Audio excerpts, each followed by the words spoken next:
BuzzFeed, which is mostly left-wing and not entirely credible, they recently asked their community members for the best advice that they received from their grandmothers. And some of these were funny, so I'm going to share my favorites here. Submitted by Raquela40A1083F4. Who named that girl? If you have a stain on your clothing, move around a lot. No one will be able to notice it. That's good. That's a good idea right there. Yeah, right?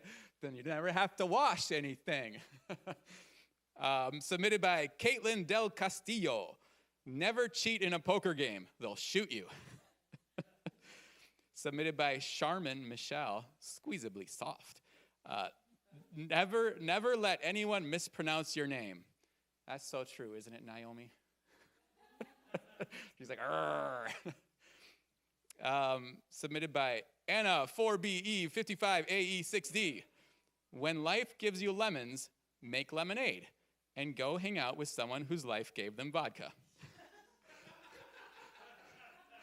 Don't judge me. It's just a joke. I had vodka once in my life, and I didn't like it, and I still don't like it. But it's a funny joke. Submitted by MT Anthony. The best advice my grandma ever gave me was not to marry a man for his teeth. She said she fell in love with my grandfather because of his beautiful teeth. So she was very disappointed 50 years later. Those beautiful teeth were in a cup. Take them out every night and wash them. Or if you're in Alabama, don't marry him because of his beautiful tooth. That was mean. Yeah. Sorry for all the Alabama listeners on YouTube that will see this and get offended. 2 teeth. Do they have 2? 1 top, 1 bottom? I don't know. All right. Submitted by Chloe M. Lots of numbers. If you can no longer laugh at yourself, you're dead already. Yeah, that's a good one. That's actually wise there. Submitted by, Sadie SSS. This is truer advice than you realize. Don't get a boyfriend, get a cat. Okay, last week we started the Lessons for Living from those who've been there, inspired by the book 30 Lessons for Living by Carl Pillemer. He interviewed thousands of Americans aged 65 to 102, asking them what they learned in life, because he realized that this generation, anybody who's older has been through some stuff and hopefully has learned some stuff, but that generation in particular had been through World War I, the Great Depression, World War II, the fear of atomic collapse, atomic warfare, mutually assured destruction. They've been through all that stuff, some pretty major things. They had not been through COVID or an insurrection, but they've been through some similar difficult times. And they're about to pass away. So he's like, I want to learn some stuff from them before they're gone. And this resource of wisdom, we can never tap that again. And so he asked them, interviewed thousands of people asking them their advice for life. Proverbs 20:29 says, the glory of young men is their strength. Gray hair, the splendor of the old. So the word splendor is hadar in Hebrew. It basically means glory. What this verse is saying is, look, young guys, your glory, the cool thing about the young guys is they're strong. Maybe they're not the brightest yet because they haven't lived through it all yet, but they're strong. They got a lot of energy. They can get stuff done. The glory for the old guys is that they're old. They've been through it. They've learned some stuff. And so just like, when we take advantage of young people all the time, you need to move some furniture or stack the chairs or get out the tables. We say, hey, young guys, hey, where's the teenagers? Help us move this stuff because they're strong. They got energy, and they're not going to hurt their back by lifting something. Well, we should take advantage of older people who've been through it. Maybe they don't have a lot of strength left and energy left, but they've lived life, and they've learned some stuff, and we would be fools if we wouldn't take advantage of that opportunity to grow and learn. So beginning a new year, 2025 now, I thought it'd be a great way to start by learning some of the wisdom that they've learned, and then maybe you can redirect your year, redirect your life a little bit. And some of the stuff, well, if you were here last week, which I think all of you were, Some of it you were probably like, well, that's very basic. Yeah, I know that. I've heard that already. Oh, yeah. None of these things will blow your mind.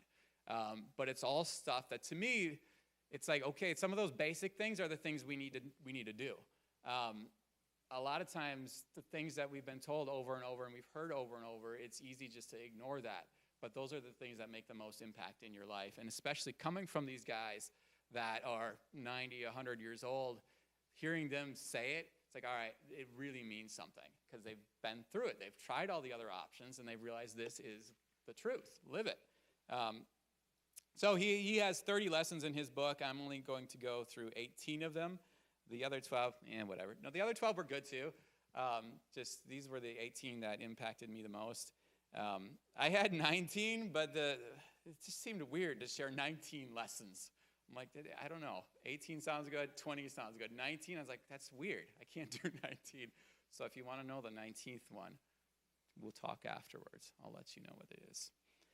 He breaks up the lessons into 5 topics: marriage, your career, parenting, getting older, living without regrets, and leading a happy life.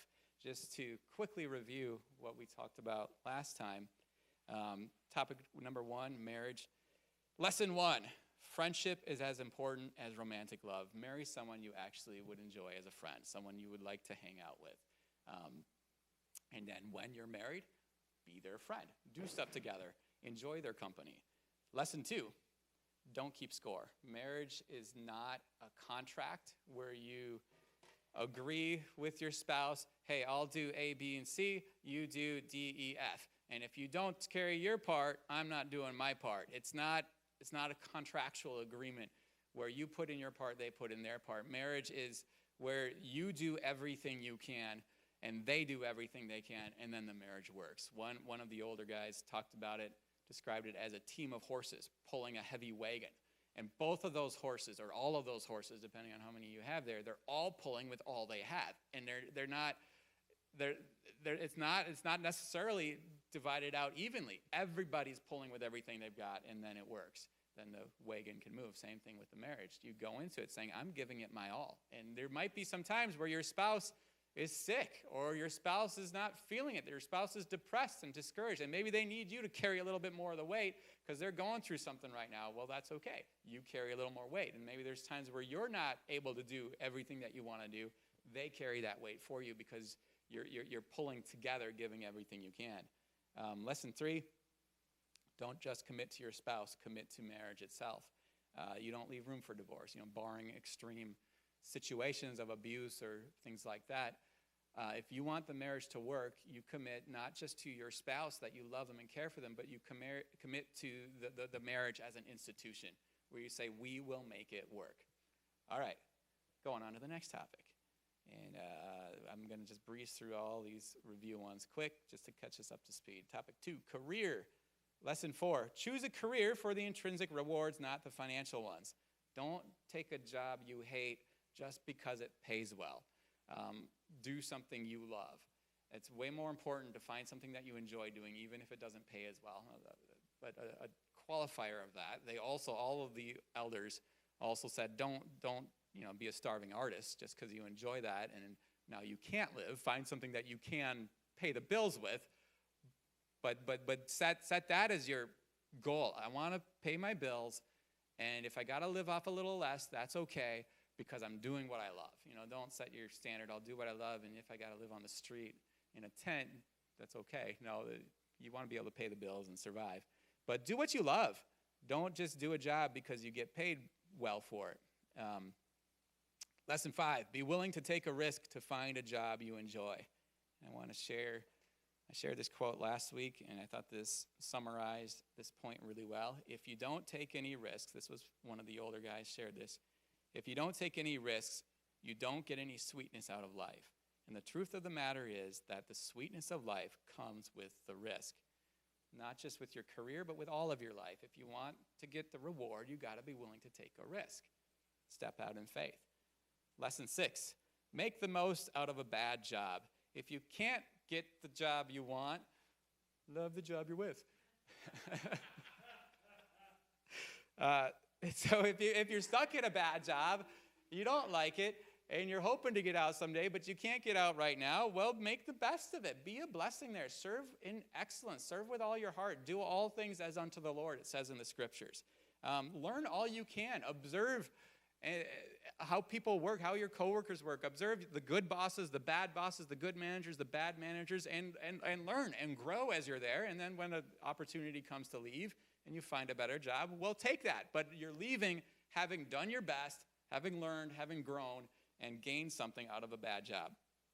Topic 3, parenting. Lesson number 7, it's all about time. Your kids want time with you more than they want the money that your stuff can buy. All the old people, they talked about, some of them had said, I'm so glad I invested in time with my kids and I didn't take this promotion or take that job opportunity because it would have cut too much family time out. I'm so glad I prioritized my family because now I have a relationship with my kids to this day. Others said, I wish I would have prioritized spending time with my kids instead of working so hard to buy a bigger house, get them stuff, to fill the house with the stuff. I wish I would have actually spent time with them because I don't know my kids now.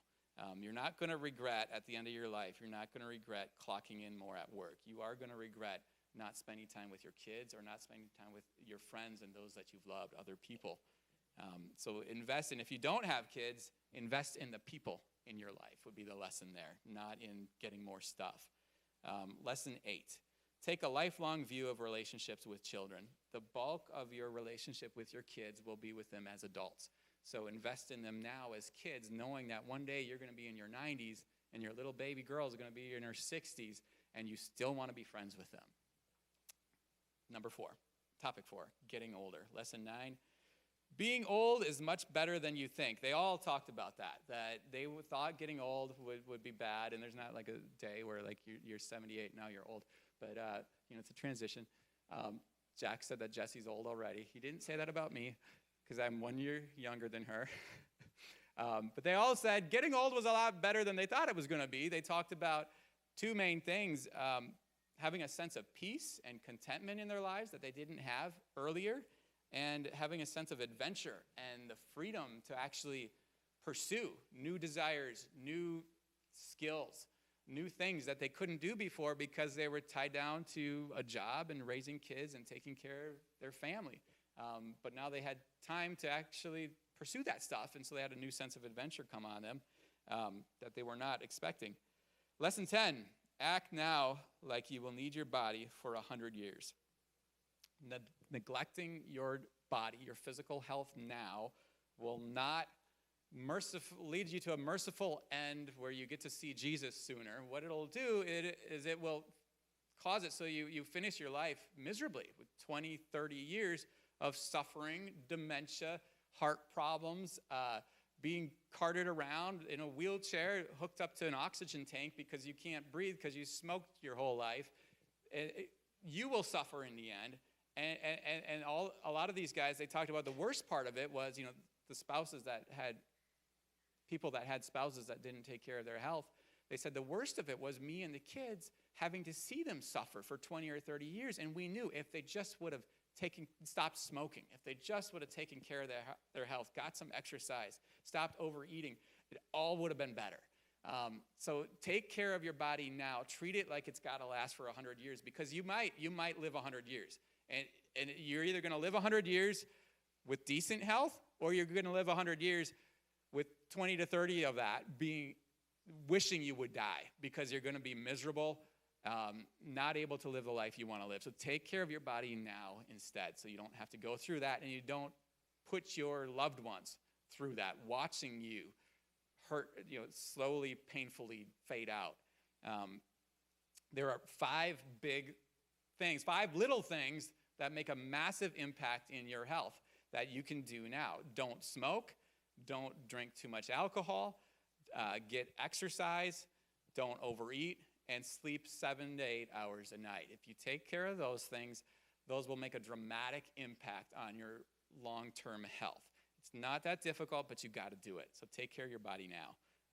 This one in particular, I mentioned it last week. It hit me hard because I had used that thinking. I'd said, well, I would eat generally pretty healthy, and I get a little bit of exercise. I'm not, massively out of shape, but I need to do better.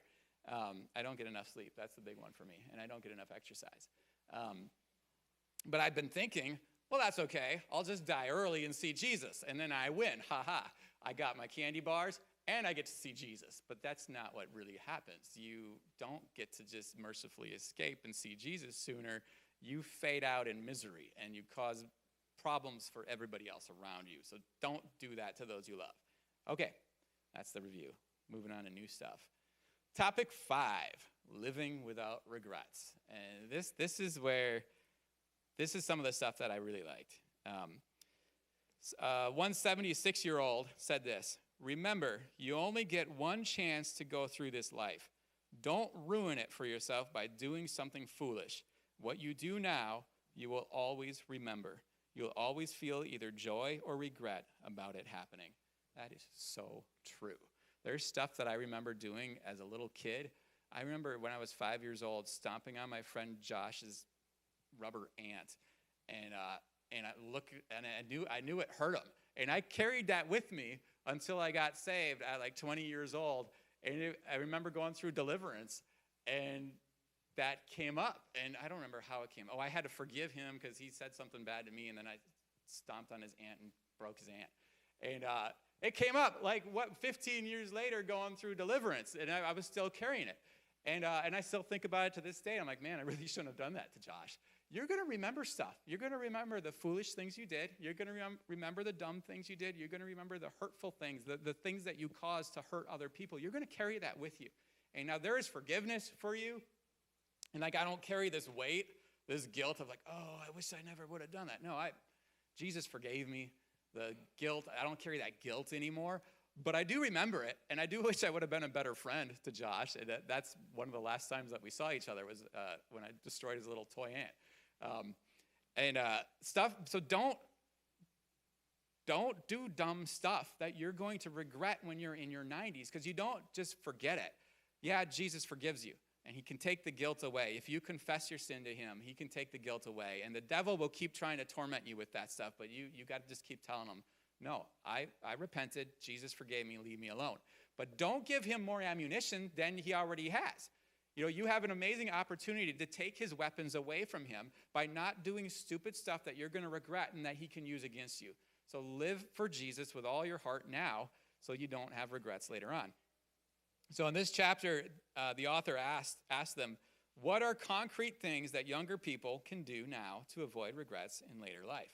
Lesson 11. This one, almost every single one of those interviewed said this statement: always be honest.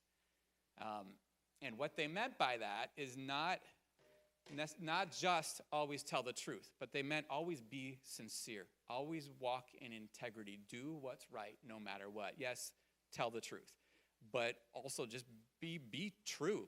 Walk in righteousness. Be a person that others can depend on. Be a person that walks in faithfulness. That's others can trust. Be a person of integrity.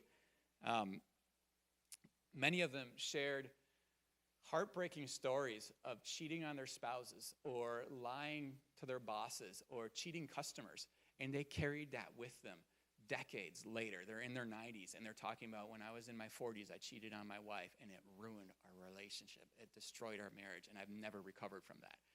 Don't do something stupid that you're going to regret later in life. Always walk in integrity, always walk in honesty, walk in sincerity, do what's right. One 83-year-old put it this way: if you're honest with all the people around you, no matter what happens, you can look at yourself in the mirror in the morning and say, I haven't done anything wrong. In other words, you've made the right decision if you're honest. Just be honest. Walk in integrity. There are many opportunities in your life to lie, to cheat, to defraud someone else, to take advantage of them. You will regret it if you take that opportunity. Just do what's right, even if it hurts at the time. You'll look back on it and be so grateful. Lesson 12, say yes to opportunities. The author writes this: when offered a new opportunity or challenge, you are much less likely to regret saying yes and more likely to regret turning it down. Some of the most reported regrets that these people talked about in their interviews were times when they had an opportunity to do something, but they weren't sure if they could do it or not. And they said, well, no, I don't want it. And it's tormented them. There's these guys in their 80s and 90s talking about, when I was in my 30s, I had an opportunity to study abroad, but I was a little nervous about what Europe would be like. And I said, no, but I've always wondered, what would have happened? Who would I have met? What would I have learned over there? 60 years later, they're still thinking about that. Just say yes. Don't be one of those people that God gives you an opportunity and you go, well, I don't know. Well, I don't think I could. Well, it seems kind of hard. Well, just try. Say yes. Give it a go. Overwhelmingly, in these interviews, the elders that took a risk at a critical time, said yes, tried an opportunity. Whether they succeeded or failed in that opportunity, they had way fewer regrets than those that didn't say yes to the opportunity. You know, if you say yes to a new opportunity and it doesn't turn out well, you can always just stop. You can go back to what you were doing before. You could say, you can go, well, I tried, I failed, oh well. Okay, try something new now. But if you say no, you're going to always wonder, what would have happened? Would I have succeeded? How would I have grown? How would I have changed? What would I have learned? What would have happened if I would have said yes to that? If you don't want to have regrets at the end, say yes to opportunities. One 73-year-old business leader, he said, it really pays to say yes unless you've got a really solid reason to say no. Life gets boring if you say, no, I don't want to try anything new. If you're one of those people that says, no, I can't do that, or I don't want to do that, you're missing a lot of what life has to offer. Life is an adventure, but to take advantage of it, you have to say yes to things. You can't just play it safe. And if you say yes, I'll repeat it, if you say yes and you screw up, you fail, you're gonna feel great because you tried. And then you can go and try something else, and maybe you'll succeed at that. But if you just keep saying no, no, no, no, because you're too worried, you're too scared, you're not sure if it's going to work out well, then you're going to always wonder, what if I would have succeeded? The author in the book, he shared a story of Jeff Bezos, who started Amazon. He said back before he started Amazon, he was thinking about it, and he had his life savings in the bank, and he was thinking about starting this, Amazon, this giant online mall. And back then, nobody was really selling on the internet. You had a few little things here or there, but nobody was really doing that. And he had this idea, starting Amazon, and like the Walmart, the internet Walmart, and he's thinking about the business model and all that. And he realizes it's going to take our entire life savings to start this thing, and we might fail, we might lose it all, and I'm going to have to carry that with me my whole life. And so he asked himself, would I feel more regret if I dump my life savings into this thing and we fail and I got to start over with something else? Or would I feel more regret if I don't put my life savings into it and I don't know what happened? And he realized I'd feel more regret if I don't put my life savings into it, and I always wonder. So he put his life savings into it, and we all know Amazon rules the world. So thank you. We can get everything, anything you want, you can get tomorrow. Beautiful. Just try. Go for it. If you fail, try something else. Lesson 13, travel more. Whether the elders had traveled the world over, yeah, Lisa's like, oh yeah. Some of these guys, this one person had traveled, they traveled the entire world. Circumnavigated the globe, I think it was like 2 times or something. And they keep traveling, popping into other nations all the time, and they're in their 80s, they're still traveling. So there were some guys he interviewed that had traveled all over the place, others that had barely left their state. Every single one, 100% of those he interviewed, at the end of their lives, they said, I wish I would have traveled more. Whether they never left their state or whether they went to 200 countries. They all wanted to see one more place. You will regret it. That's their consensus. Every one of them says you will regret it if you don't travel now.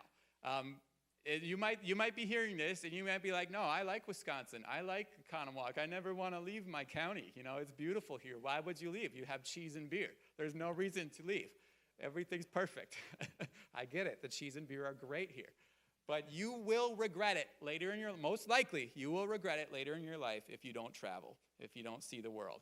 From the book, he writes, the experts, that's what he calls the older people because they're experts at living since they've done it a few years. The experts have a special message for younger people, younger than 65. So that's all of us, right? The experts have a special message for younger people regarding travel. Do it now.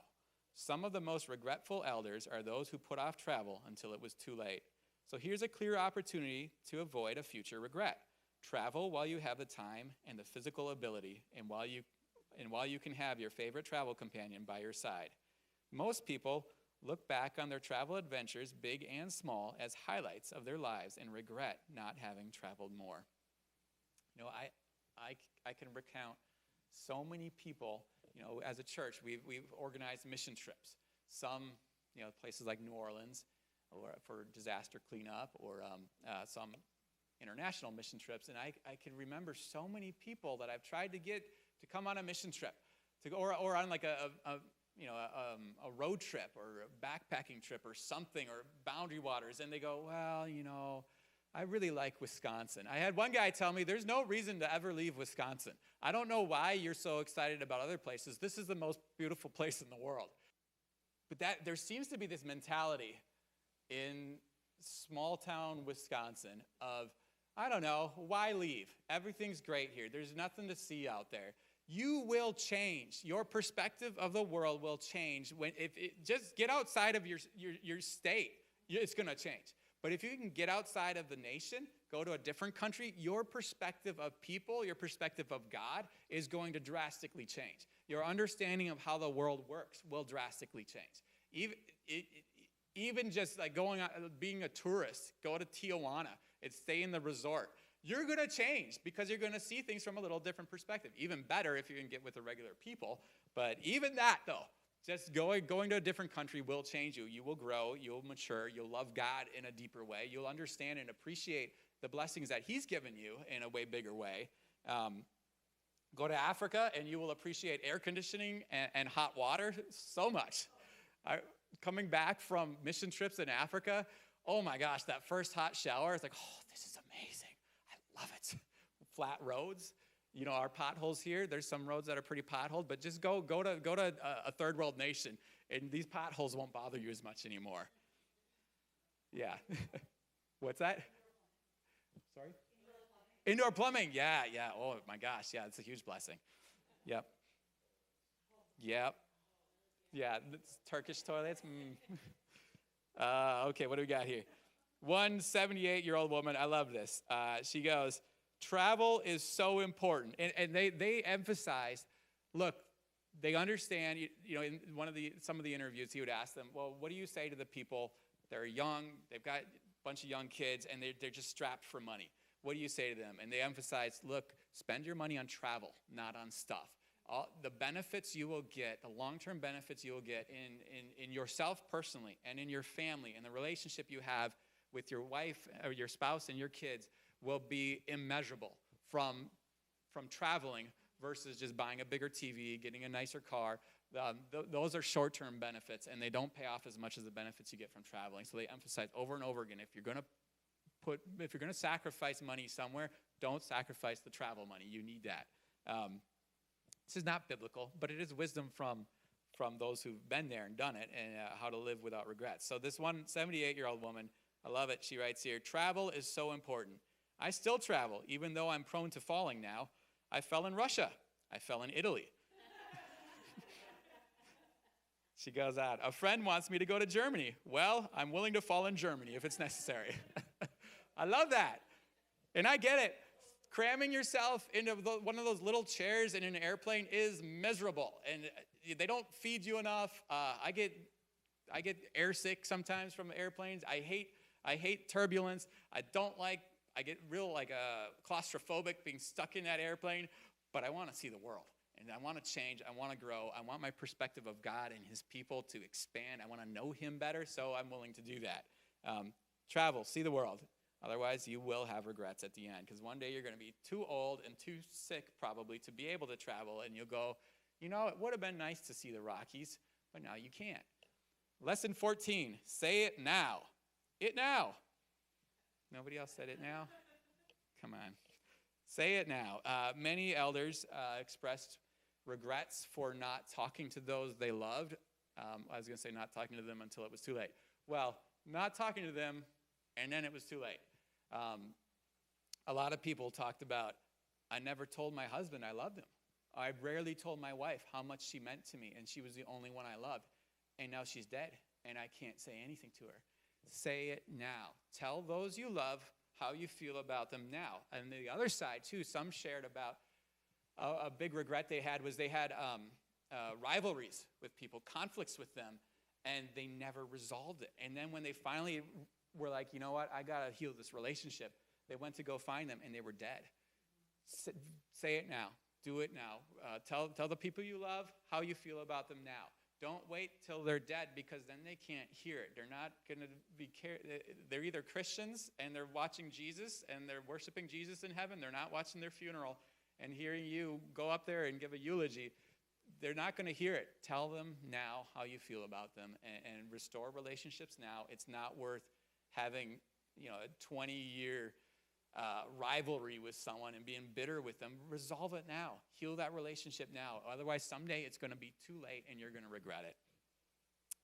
One guy, a 72-year-old guy, had a really succinct way to put it. He said, "Send flowers to the living. The dead never see them.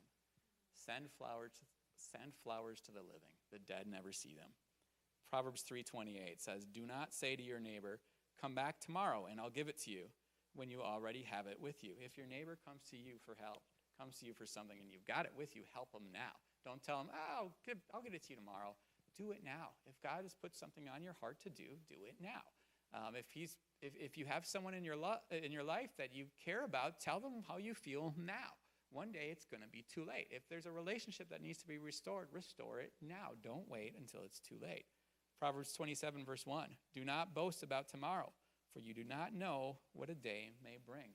We don't know. You may not have another day. They may not have another day.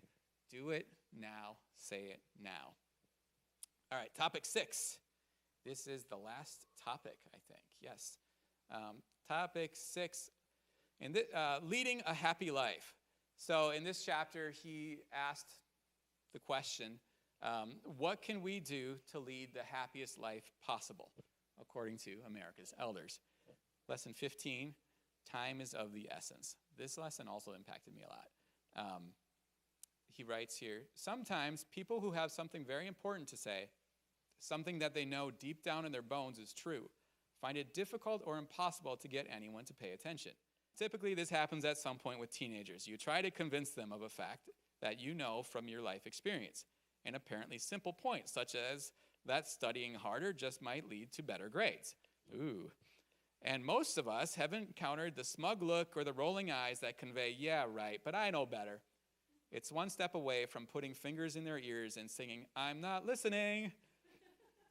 With this lesson, time is of the essence, the experts are the adults, and we are all the teenagers. From the vantage point of their 70s and beyond, the elders emphasize this particular message with a mix of frustration and urgency. For some experts, this revelation came suddenly. For others, it slowly crept up on them. But nearly all found the speed with which life passes to be breathtaking when viewed from the end. And the oldest were the most surprised of all. Looking at how young people squander time, they're like members of a desert tribe staring in dismay at our profligate use of water. Isn't that powerful? It's like, think of all the time we waste looking on YouTube, watching cat videos, searching for memes, arguing with people on Facebook, people you will never meet and they will never listen to you and they don't care what you have to say. I don't know, all the dumb stuff we waste our time on. One day you're going to be old and you're going to go, why didn't I just take all that time and learned an instrument or served someone or painted paintings, read a book, learned something, done something with my life instead of wasting it in mindless activity? One 68-year-old said, "When they tell you that life is short, that's what they mean, and it is true.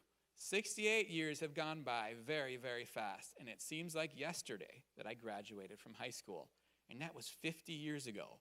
Life on this earth is but a nanosecond." A 99-year-old said, "The time goes so fast. I can't believe it. The older I get, the quicker the time goes. Before you know it, I'm 100. One 94-year-old said, "Starting out, The years just roll slowly. There's no such thing as looking ahead and thinking, oh, when I get to be 60 or 70. But you're going to get there. We're all getting there. No one is going to be left out. Well, hopefully. Everybody is going to know what it's like to be 90. And believe me, it came so quickly, I didn't know it was happening. They emphasize this over and over and over again. Every single one of them emphasized this point that life is short. So take advantage of every moment. Have you all heard the phrase carpe diem? What movie did you hear it from? Yeah. We are all so brainwashed by Hollywood. Great movie. Really cool movie. I love that movie. Carpe diem. And what does it mean? Seize the day. Well, I found out from this book a better, more accurate translation. Seize the day is good. But he said a better translation of the Latin would be harvest the day. Like every day has a potential. Every day there's some fruit to get out of that day. Harvest that day. Find the good in that day. See what you can suck, the marrow that you can suck out of that day. Don't just waste it. One day you're going to be at the end of your life, and you won't get an extra day. You won't get an extra moment. Take advantage of every day you have. Suck the marrow out of it. Harvest that day for the potential you can get from it. This could be depressing. They don't mean it. In these interviews, they talk about it in a real hopeful way, not in a depressing way of like, oh man, time is short and it's all over and oh, woe is me, the sky is falling. But more in love life. Find the joy in life. Some of them talked about, they shared this. I should have put this in my notes. It's a Jewish rabbinical saying that we will be held accountable for every appropriate pleasure that we did not take in this world. Every appropriate pleasure. So, God has given you a life that he wants you to spend for him. Not that it's all for your enjoyment to have, that's not the ultimate goal of your life, to maximize your pleasure in this physical world, this physical existence. But he's given you a life to live for him. And you will be held accountable for each of your days. What have you done with this life? And when you're in your 90s, you're going to look back and go, why didn't I spend more of my time in something good? Why did I waste so much time just tubing out and whatever, arguing with people or being worried or gossiping or whatever it is? Don't waste your time. Suck all the good you can out of every day that you live. He wrote here, the experts urge you to be more lavish in how you use your time, to embrace life enthusiastically. They know that each day is one you will never get back, so why not make the most of it? I think about how easy it is to get sucked into things that ultimately don't matter. Again, at the end of your life, you're not going to look back and think, I wish I would have done a little bit more overtime. I wish I would have worked a little harder so I could have had that one TV that was just, it was $100 more, but I just couldn't fit it in the budget. But if I would have just worked few more hours, I could have got that TV that went out of style 10 months later. Nobody's going to wish for that. But you are going to look back and think, I wish I would have spent more time growing. I wish I would have spent more time in God's presence. I wish I would have spent more time learning something. I wish I would have spent more time with the people in my life that I care about, with my friends and with my family. Those are things you're going to regret. You have a limited number of days. Use them for the maximum benefits in the end. Ultimately to serve God and pursue his kingdom, but also to enjoy life. He didn't give you life so every day can suck. He gave you life to enjoy it. Not that that's the ultimate goal, but it is part of living for him, that you can enjoy life. Psalm 90, verse 12 says, teach us to number our days that we may gain a heart of wisdom. When you're young, and I think all of us are in the young category, but I remember thinking when I was a teenager especially, that just feeling like life is never going to end. And like, wow, especially if you're in a really boring biology class and you're like, man, what is the point of all of this stuff? And so I take a boring class now, and next semester another boring class, then I go to college and I take 4 years of boring classes, and then I get a boring job, and then I just wait for it all to end one day, and then you just feel like it's never going to end. When you're in your 90s, you realize it's very short. And that was very eye-opening to me in these interviews. Some of these guys just talking about how quickly life goes. So take advantage of each day. Suck the marrow out of each day. Harvest each day for everything you can get out of it. Enjoy each day for God. Lesson 16. Happiness is a choice, not a condition. One 75-year-old shared this. You are not responsible for all the things that happen to you, but you are completely in control of your attitude and your reactions to them. Amen. If you feel annoyance, fear, or disappointment, these feelings are caused by you and must be dug out like a weed. Study where they came from, accept them as yours, and then let them go. If you let outside pressures determine how you feel and what you do, you have just abdicated your job as CEO of your own life. Happiness is a choice, not a condition. You have to choose to be happy. You have to choose to be joyful. You have to choose to control your own thoughts, your own mind, and focus on Jesus. And no matter what you might suffer in life, you have to choose to pass through it with a good attitude. I mean, you don't have to. You could choose to be grumpy for the rest of your life and get hung up on what happened when you were 14 and Susie looked at me weird and then she dumped me and they laughed at me. And you could be hung up on that for 80 years if you want to, but your life will be miserable. Instead, I would recommend you choose to be happy. You choose to be joyful and pass through it. Many of these guys shared just hard stories of passing through abusive marriages, losing children. One woman, she talked about her daughter was 20. She was in college to be in an acting school, and she had a super bubbly, happy, joyful personality, very extroverted people person. She was doing really well in the acting school and made a friend from Costa Rica. Well, during spring break, she asked if they could go together down to visit her family in Costa Rica, stay in their house there, and so the parents said, sure, go ahead. The airplane ended up crashing. On the way to Costa Rica, it crashed and she died. Their daughter died at 20 years old. She said it so destroyed her that she basically cut out everybody and everything in her life, just sank into a depression and felt like she wanted to die. But she wouldn't take her own life, but she was waiting to die. And after 2 years of that, her other daughter came to her one day and just looked at her and goes, Mom, with you like this, it makes me not want to be around you, and you're pushing me away. And she just walked away. And the mom, she said it hit her, and she's like, I can't do that. I lost my one daughter. I can't lose my other daughter, and I can't lose my husband. I got to change. And so she just said, all right, I'm going to be happy. She got up, and she cleaned the house. She cooked some food, and she chose to be happy. And she looks at that, talks about that as a turning point in her life, where she realized that happiness is a choice. It's not, oh, everything happened right in my life and the stars aligned, and so therefore I'm happy. It's you choose, I don't care what I'm passing through, I'm going to have a good attitude about it. I'm going to be happy despite what's going on. One 80-year-old said, lots of unpleasant things are going to happen to you in life. And when they do, you have two choices. You can mope and sulk and feel sorry for yourself, or you can put on a brave face and get on with your life. An 84-year-old said, there is plenty of pain to go around, but if you get stuck in it, you don't move on. I think you have to adopt a policy of being joyful.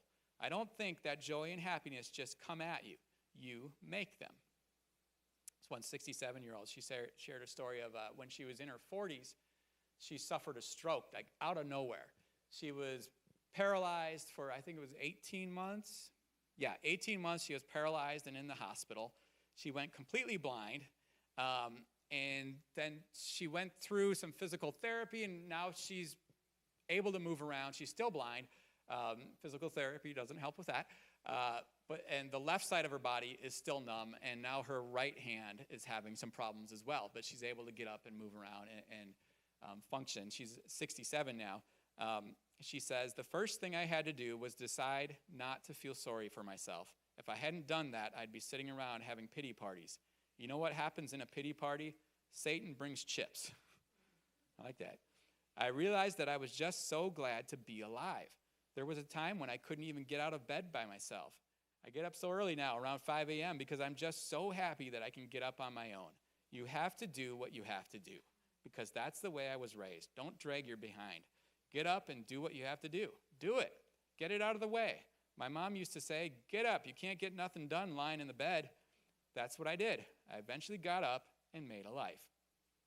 Many of them share these heartbreaking stories of passing through hardship, and then they had to make a decision. Am I going to let this hardship destroy me and get into a funk and feel sorry for myself and get stuck there, or am I going to get up, be happy, take control of my mind, take control of my attitude, and get the job done because people around me are depending on me?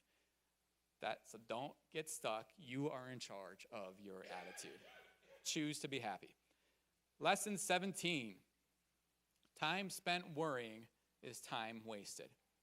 He writes in the book, sometimes the expert's advice was unambiguous, and so it was with this lesson.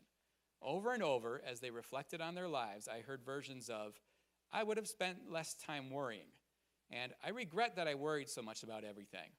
Indeed, from the vantage point of late life, if offered a do-over, many experts would like to have all the time back that they spent fretting anxiously over the future. 103 times the Bible tells us, fear not, in the King James Version. I didn't look up others. It's the phrase fear not is the most repeated command in the entire Bible. Over 400 other times, the Bible talks in general about not being afraid, not worrying, not giving in to fear, trusting God to provide for us and take care of us. Don't waste your time by worrying. It's not going to do you any good. It's only going to make you frustrated and worried and lose your peace. Trust God. Don't waste time worrying. In the book, he says, their advice on this issue is devastatingly simple and direct. Worry is an enormous waste of your precious and limited time. They conveyed in urgent terms that worry is an unnecessary barrier to joy and contentment. It's like, I know we all get it, so do it. Stop giving in to worry. When you feel yourself starting to stress out because, my boss said that they're going to start downsizing, or, it's snowing. Am I going to be able to drive in the snow? I don't know. Our car doesn't have good snow tires right now. Okay, maybe get some good snow tires. You live in Wisconsin. It's the wintertime. That would be good to do.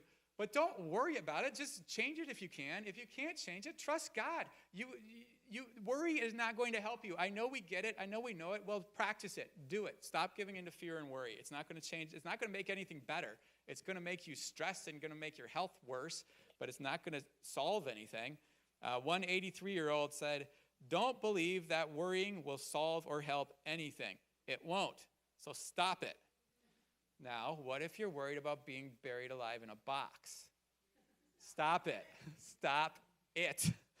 If you don't know the reference, you should look up Bob Newhart, Stop It, and it's hilarious. We're going to close with this one. Lesson 18, think small.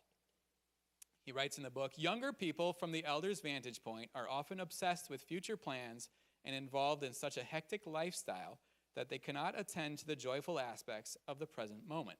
Because of their limited time horizon, in other words, they're going to die soon, because of that, the experts have become attuned to the minute pleasures that younger people often are only aware of if they have been deprived of them. A morning cup of coffee, a warm bed on a winter night, a brightly, Jesse, as soon as I said coffee, she got all excited over there. Now I lost my place. A morning cup of coffee, a warm bed on a winter night. Oh, was that the one? Yeah, that one's good too. Yeah. A brightly colored bird feeding on the lawn. An unexpected letter from a friend. Even a favorite song on the radio. All these are pleasures mentioned in my interviews. Paying special attention to these micro-level events forms a fabric of happiness that lifts them up on a daily basis. One 80-year-old woman who is a poet, she wrote, if I were to give any particular word of advice, I would say, go about the business of the day, humdrum as it might be, but walk on your tiptoes, waiting for the aha experiences. That way, you're always open to and watching for something different, watching for a feather from an angel's wing. Think small. See God's little blessings in your life every day. And I think going back to travel more, since going on mission trips and traveling more, this has developed in me way more. Even still, hot showers, AC, roads without potholes, being able to register your car in less than 2 months. These are minute pleasures that are huge because I've traveled a lot and lived in other countries and grown to appreciate the things that are good in America. And a corollary of this, thinking small, seeing the little ways that God is blessing you in life and really appreciating that stuff, a corollary of it is live in the moment. Don't be stuck on your phone scrolling through Facebook or Instagram or whatever you like to scroll through, or looking up every little thing on Google all the time. Appreciate where you are. Look outside. See the sunset. See the birds flying. Look at the rainbow, the clouds, whatever. Be where you are. Live in the moment and suck the joy out of it.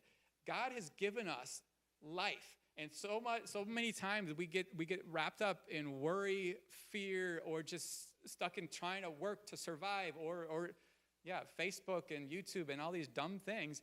And we don't see the awesome stuff that God is doing in our lives and the way he's blessing us in even small things. Think small. Live in the moment. Be where you are. Enjoy the life that God has given you. See him blessing you day by day, moment by moment. And let me close with this scripture, Psalm 118, verse 24. This is the day that the Lord has made. Let us rejoice and be glad in it. He has given us every day. Let's rejoice in it. Let's receive it as a gift from him. Because one day, our days will be done, and we'll have eternal days up in heaven. But this life now, it's not a throwaway.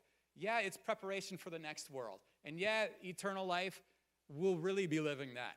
And I'd have no idea what it's going to be like. But this isn't just like disposable.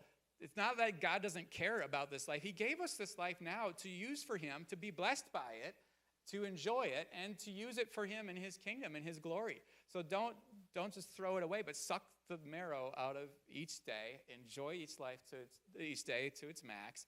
Live each moment for God, and don't have regrets at the end. Amen.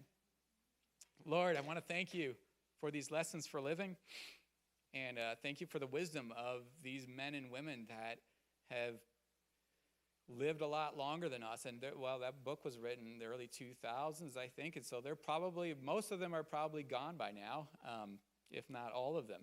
But Father, thank you for the wisdom that they share, and so much of it aligns directly with the scriptures. Father, I pray that we wouldn't wait till we're old and in our 80s or 90s to learn this stuff, that we would receive it now, that we would live in the moment now, that we would seize the day, harvest the day now, that we would think small and appreciate the blessings that we have now, that we would number our days now and realize that time is short, so live for God now in every moment. Do everything we can now to the utmost for you. Lord, that we wouldn't wait till we're older to receive this and to change our lives, but that we would change our lives now so that we can live without regrets and finish well. In Jesus' name.